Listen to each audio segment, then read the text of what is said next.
Kidnapped, shot, and burned in his car by MS-13 gang members. The gang has committed 27 murders. Taking advantage of illegal immigrants. Machetes? That's their favorite weapon of choice. When the Aryan Brotherhood wants to kill you in prison, they don't stab you once, they don't stab you twice. They stab you 117 times. When they want you dead, you're gonna be dead. Given the success of our first video, we had to follow up with a part 2. We saw all your comments and made sure to include some of the gangs you mentioned, but there are so many gangs in the world, we made it to do a part 3. Which prison gang is known for 25% of murders behind bars? What Brazilian prison gang managed to steal millions in a bank heist? And how did a revolution form one of the longest running gangs in the world? If you're targeted by the Aryan Brotherhood, you know, if they can get to you, they're gonna kill you. Yeah, they're a very dangerous gang and not a gang to be taken lightly. The Aryan Brotherhood, also known as the AB, was founded in San Quentin State Prison in 1964. The gang formed in response to the prison system moving away from segregation. By the mid-70s, the AB had spread to multiple prisons across California and then throughout the United States. While the AB's state and federal factions operated separately, they shared common goals and a similar structure. There was a clear hierarchy. The AB was led by a 12-man council, which a 3-man commission oversaw.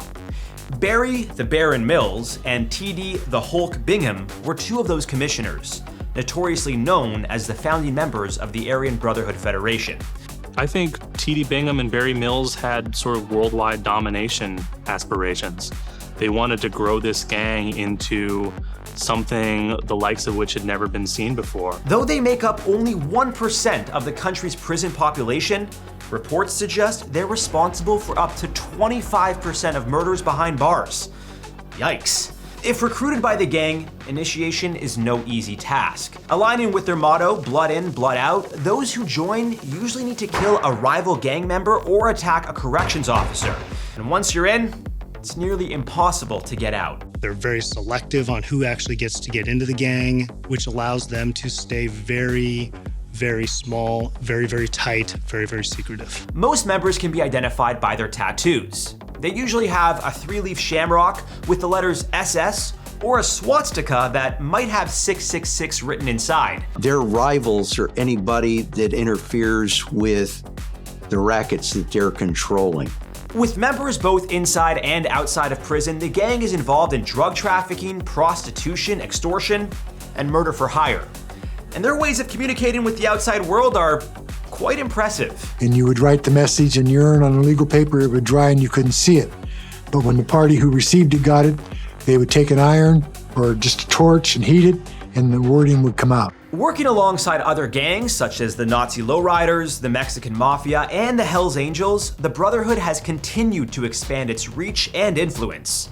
Notable threats to them include other prison and street gangs such as the Bloods and Crips, the DC Blacks, the Black Guerrilla Family, and of course, the government of the United States. In 2002, a grand jury in Los Angeles worked to dismantle the AB entirely, indicting them on racketeering charges centered around 16 murders and 16 attempted homicides ordered by the gang's leaders. The federal government indicted about 40 AB members. They were seeking the death penalty against 40 individuals. That's pretty damn significant. Ultimately, the prosecution removed the death penalty as an option and instead gave the AB leaders life in prison, which didn't really matter because they're already serving life. In 2018, Barry Mills died at the age of 70 due to natural causes. An autopsy followed, but the results were not made public.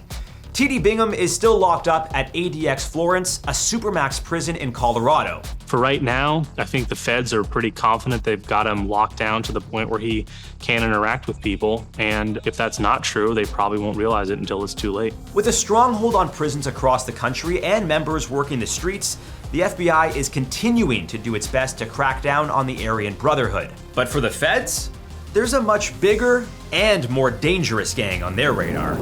MS-13 is a gang that was born in Los Angeles, mostly of immigrant families that came up from El Salvador during a terrible civil war that was happening in that country. What started as a street gang in the 80s quickly turned into one of the most violent and feared gangs in the United States. Mara Salvatrucha, better known as MS-13, may have started in the streets of LA, but as of 2025 is believed to have expanded to almost every state. They're also international, with activity in Canada, El Salvador, Honduras, and Guatemala, as well as Spain and Italy. But what does Mara Salvatrucha 13 even mean? Well, Mara means gang, Salva represents Salvador, and Trucha means street smarts. The 13 is for the M, which is the 13th letter in the alphabet. With no official big boss, the gang consists of groups of members who run independently of each other. The one thing they all share are their infamous tattoos, which are often located on their chest or their face. Those interested in joining go through an initiation that involves being jumped in or viciously beaten for 13 seconds. Sometimes they also need to get wet, which involves committing a crime on behalf of the gang, often murder. Using the US government's immigration and deportation policies to their advantage, MS-13 targets new immigrants who don't know many people in the community. Some join by choice, others out of fear for their lives. And if you refuse to join, you could face severe consequences. A woman from El Salvador, referred to here as Margarita, had to move her son into a safe house after the MS-13 attacked him for refusing to join. Sadly, she's afraid to go to the police out of fear that her family will get deported. La Mara como que siente que nosotros no tenemos el apoyo de la policía, sentimos miedo para llamarlos a ellos. Entonces ellos se sienten como más libres de andar molestando. And if you're thinking of leaving, that's not an option either. Surviving in a gang like this, like most gangs, requires loyalty to a fault. They're everywhere. They're everywhere. You go to move anywhere you want. They'll find out where you are. There's nowhere you're safe. You wanna try to leave at one point and you're not gonna be able to. The gang is known primarily for extortion, forcing people working both legally and illegally in gang territory to pay them.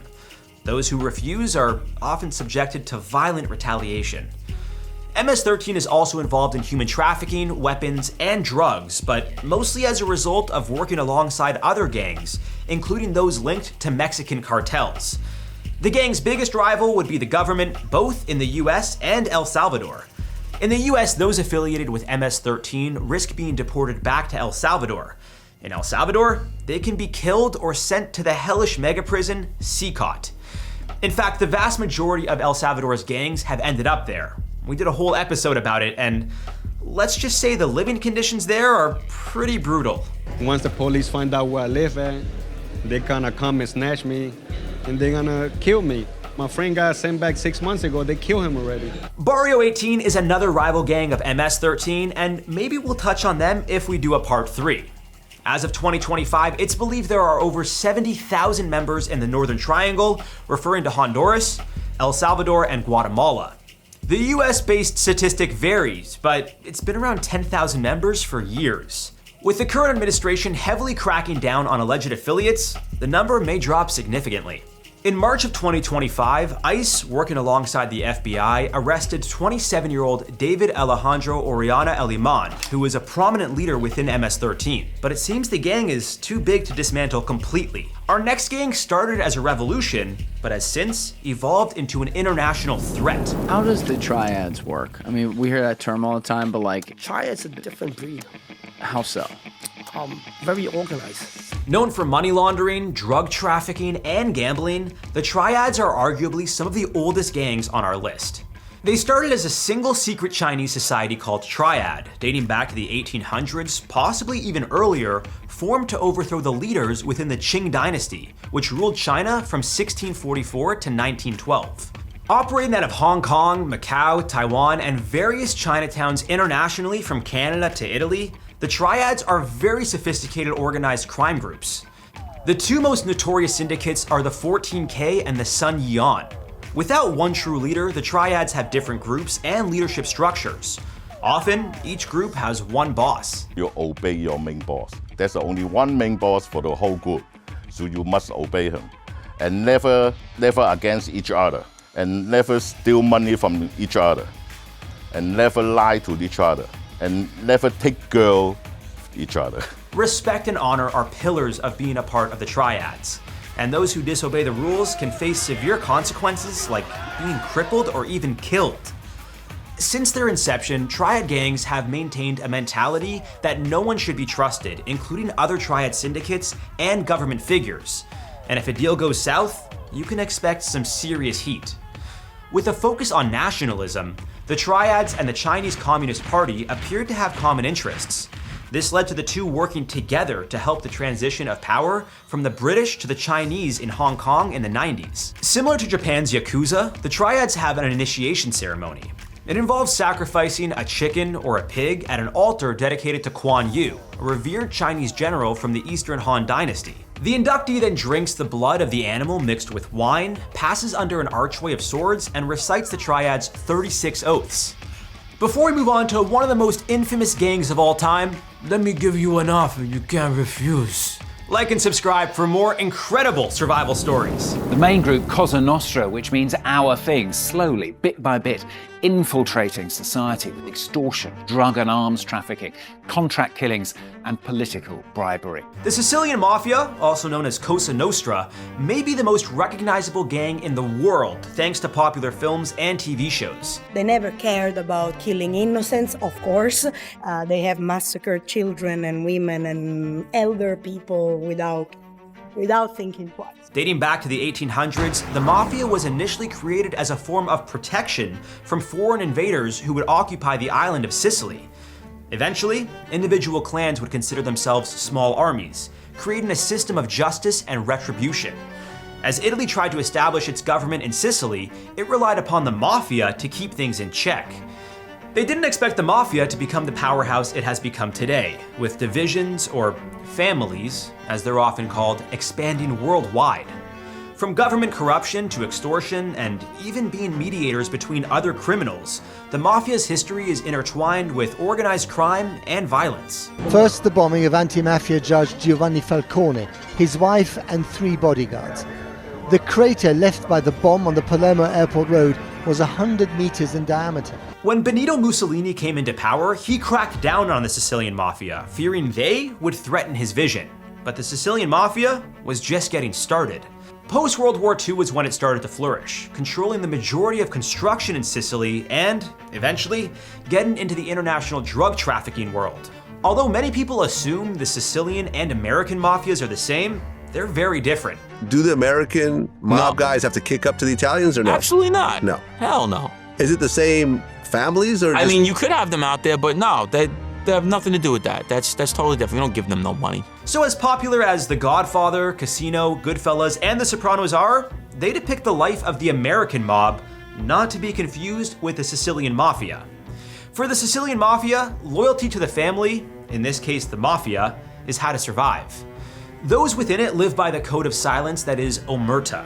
Never go to law enforcement for any disputes and never assist in investigations involving yourself or others. Going against this code is a death sentence. The Sicilian Mafia is still active, and although there have been crackdowns over the years, it is still a powerful force involved in organized crime with a focus on the white-collar varieties. Tax scams and financial fraud have taken precedence over the old business methods. With less severe punishment, it's low risk, high reward. Do they still kill? I have no doubt about it, just not nearly as often as before. Their biggest rivals are the government officials trying to crack down on them, as well as other Italian organized crime groups. Although bloodshed doesn't occur nearly as often as it did back in the 80s. Between 1981 and 1983, over 1,000 people were killed when the Corleonesi clan tried to take over all of Sicily. Other clan leaders, their families, government officials, and innocent civilians were caught up in the crossfire. Moving on, we have a gang that started because of horrible prison conditions. They saw it almost as if they were soldiers. If the police come in and try and affect their business or try and disrupt their way of life within the favela, they believe they have every right to defend themselves. The 1st Capital Command, also known as the Primero Comando de Capital, or PCC, is Latin America's biggest gang. Following the Carandiru jail massacre in October 1992, where over 100 prisoners lost their lives at the hands of officers, the idea of the PCC was formed. Sadly, the massacre started because 2 groups of inmates got into a fight over a soccer match they had played earlier, which quickly escalated into a riot. The gang began forming in August 1993, after 8 prisoners came together and allied with another prison gang, the Red Command. Together, the newly formed PCC wanted justice for the atrocity and overall better prison conditions. Since then, they've expanded beyond the prison system. In 1999, the PCC carried out the biggest bank heist in Sao Paulo's history, stealing $32 million. But that's nothing compared to a 2005 heist where $65 million was stolen from a bank in the state of Ceará. At this point, it was clear the gang was a threat to national security and anyone who got in their way. They broke into the vault and stole millions from inside. Theft, vault, hole, tunnel. It's obvious this is not a simple crime. In an attempt to destroy the gang, PCC leaders were split up into different prisons. Unfortunately, this only increased their influence and helped the gang grow in numbers. It also led to a series of violent events in 2006, where during a single weekend in May, over 100 attacks were carried out by the gang targeting police, from shooting officers to blowing them up with hand grenades. This was a clear message being sent in response to 8 PCC members being moved to a maximum security prison. Across 51 prisons in Brazil, the gang rioted and held over 240 prison guards hostage. Attacks were also coordinated with gang members on the outside. When all was said and done, 43 officers and hundreds of civilians were killed, many caught up in the crossfire. With upwards of 100,000 members across Brazil, Bolivia, Paraguay, and Colombia, the gang went from asking for better prison conditions to getting involved with drugs, weapons, and extortion. It is a battle between the government and the gangs, with the police as a sort of proxy in the middle to carry out the government's demand. With operations both in and outside of prisons, the PCC continues to run favelas, or large slum communities, of Brazil. Under the watchful eyes of 8 leaders known as Sintonia Geral Final, the gang acts as a sort of deadly regulatory agency for criminal activity in Brazil. It's safe to say that surviving the PCC is simple.